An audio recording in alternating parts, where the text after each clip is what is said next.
All right, now, the Arabian invasion of North Africa was of great consequence. The Arabs conquered their way across between 639 and 708 AD. Many Africans fled south from North Africa to lands south of the Sahara to avoid being enslaved. This is why, in Africa today, non-blacks live north of the Sahara and blacks live south of the Sahara. Do we get this? And if you visit any one of the North African countries, the further south you go, the blacker everybody gets, right? Now, those that remained converted to Islam. The Arabs occupied Egypt in 639 AD. They occupied Tripoli, which is Libya, 643 AD, and southwest Morocco by 681 AD. I'm using terms like Morocco because you know where it is on a map. These countries didn't exist under those names at that time. In 698, they appointed Musa ibn Nusair governor of North Africa. However, Musa wanted to take control of Spain, but feared that an invasion at this time would exhaust his armies. So he had to think of, what am I going to do next? Musa ibn Nusair is a Yemeni, so he's from the Arabian Peninsula. But the Yemenis, do any of them look like any of you? Yes. Yes. So that's another story. All right, so what was going on in Spain? Well, in Spain, the Visigoths, the Germans, have been in control for the previous 200 years. And they are the ancestors of modern Spanish identity. Does that make sense? So if you're Spanish, your ancestors are the Goths. Does that make sense? And it's during this same time period, these German speakers basically conquer the Roman Empire. They also conquer their way into Britain, and they become the English. Do you get that? So what does that mean? It means before 500 AD, no, 400 and something AD, there weren't any English people living in England. Do you know where they were living? Germany. Yeah?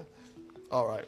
Now, the Goths seized Spain from the rule of the ailing Roman Empire that was collapsing during this period. So what did Musa do next?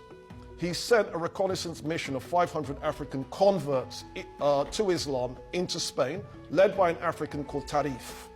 Using 4 ships supplied by Musa, they landed in Spain and they plundered a port, and they gave the port a new name, Tarifa. What about that? Named after Tarif, right?